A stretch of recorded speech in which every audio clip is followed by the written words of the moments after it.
much for coming. My name's Maria. I am one of our 2 walk managers for the Upper Valley Walk to End Alzheimer's, along with Jasmine, who set this whole thing up. So thank you so much. Thanks for having us. Thanks for coming to learn more about the research surrounding Alzheimer's right now. And I just wanted to introduce Heather Maloney. She is our communications director from the Mass New Hampshire chapter, and she is also our New England research champion. So she'll be giving the presentation today. But thank you everyone for coming and welcome. I don't know if any of you have been introduced to the Alzheimer's Association before, but we are a national nonprofit.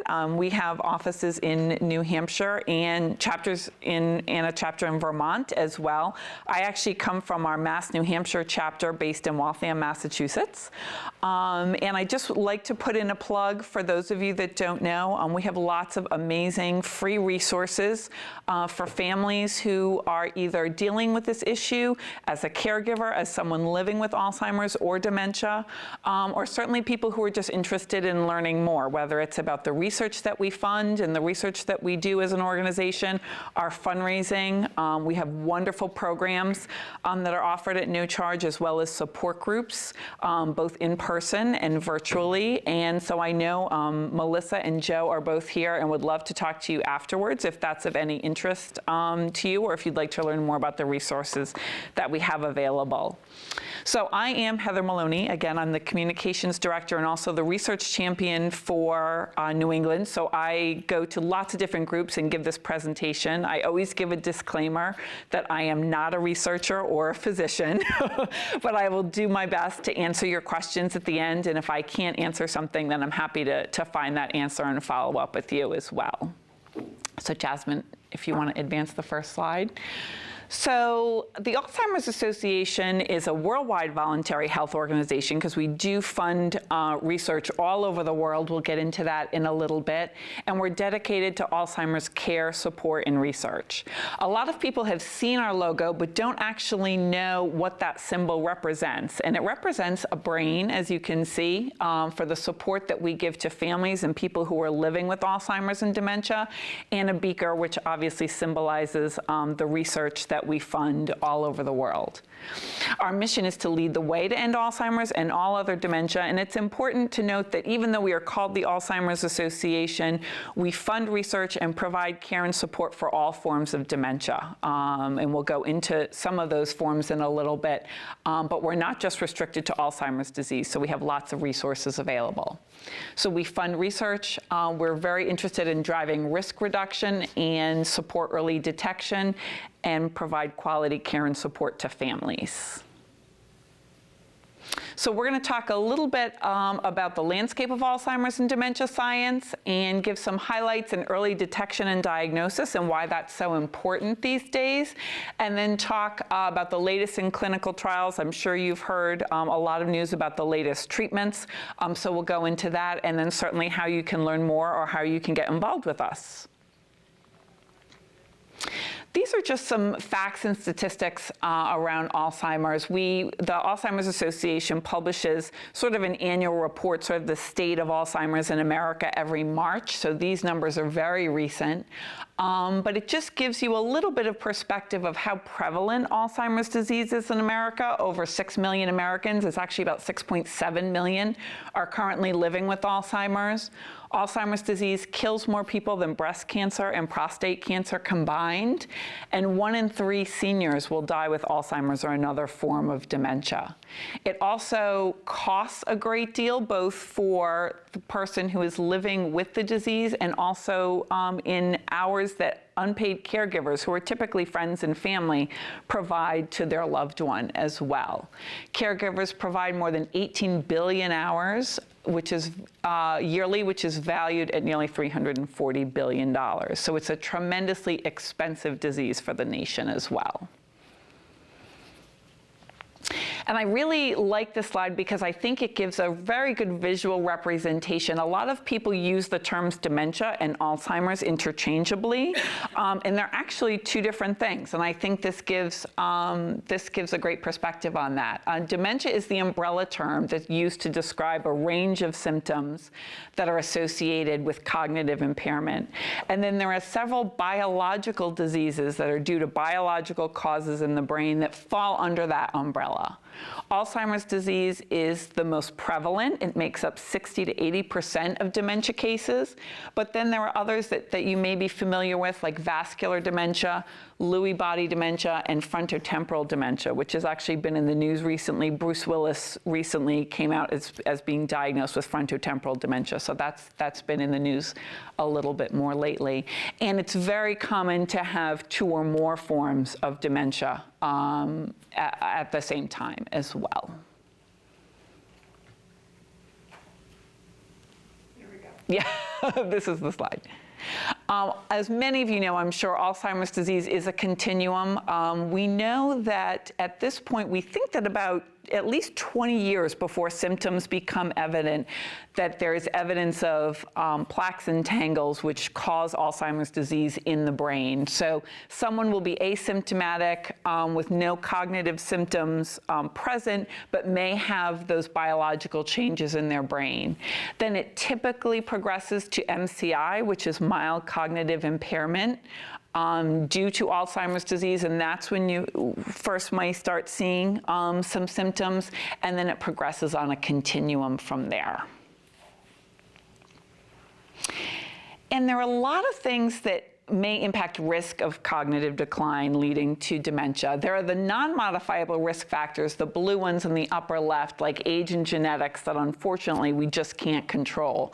But more and more research is pointing to modifiable risk factors that may contribute to a person's risk for developing Alzheimer's disease. And those include a lot of the things you see here: sleep, cardiovascular health, physical activity.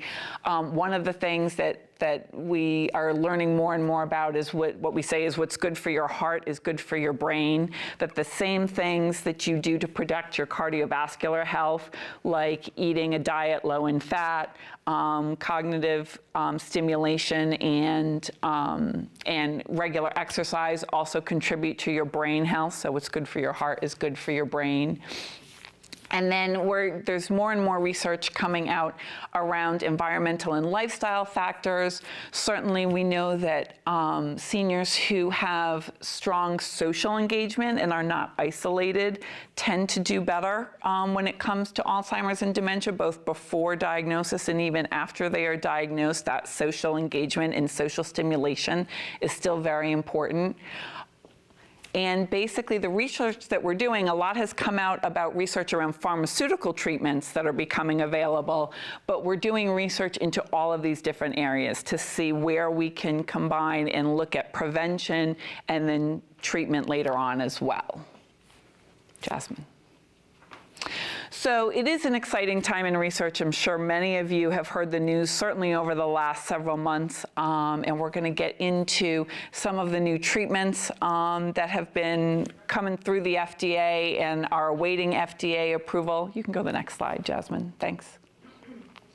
We are the largest nonprofit funder of Alzheimer's and dementia research in the world. This is the one area where we are actually an international organization.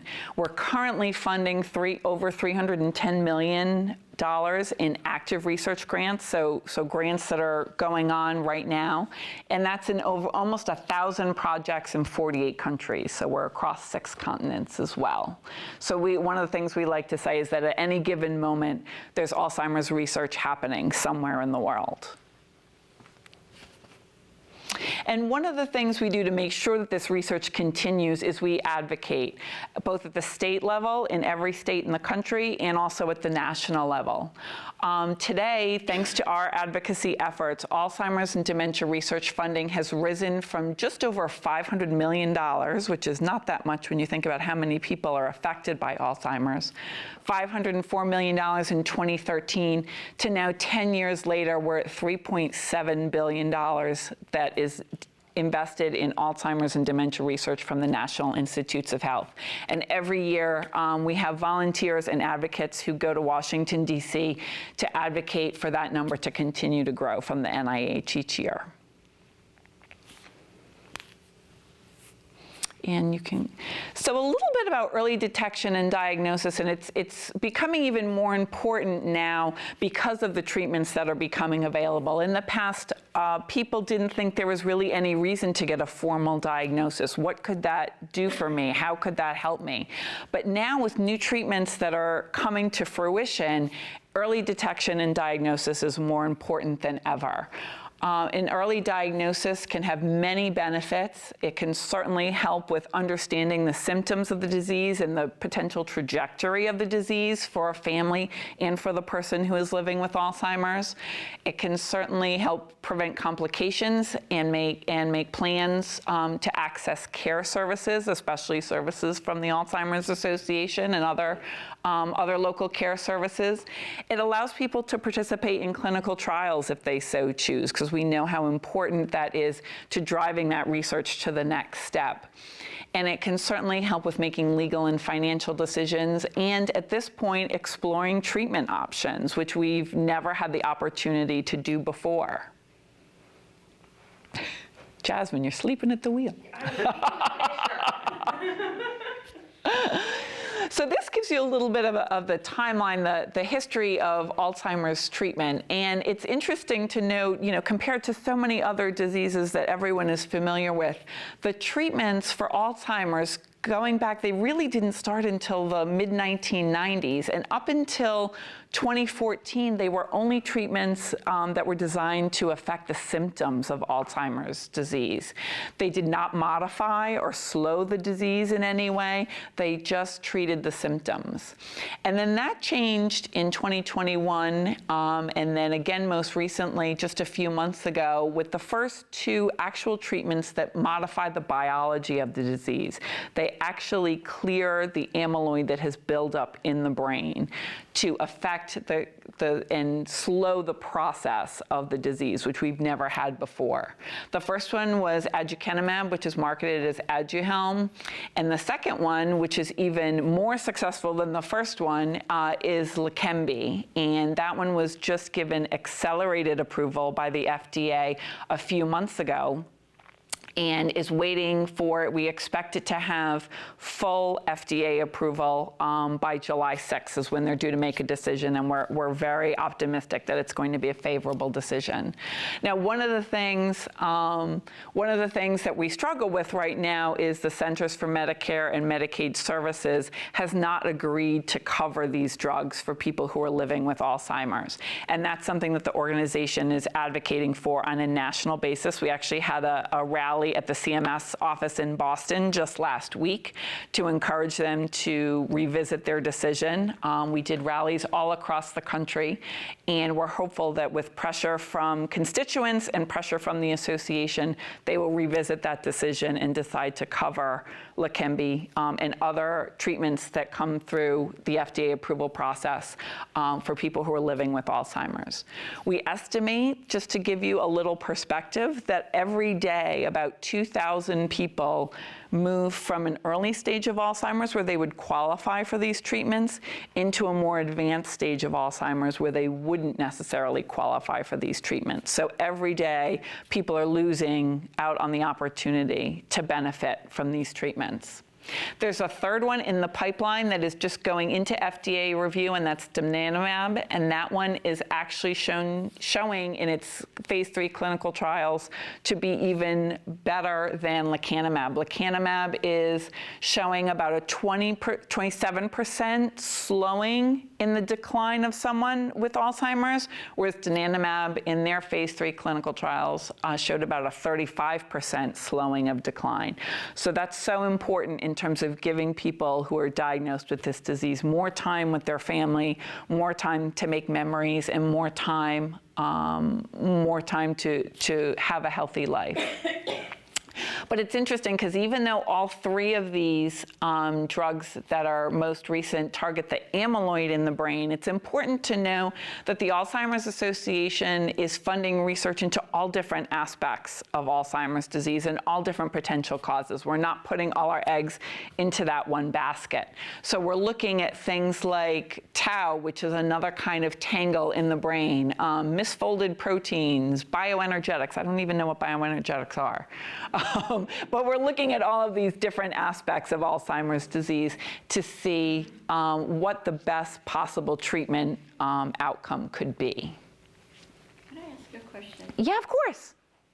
To me, the hardest thing to find is whether you can't get tested until it's so apparent that you have it.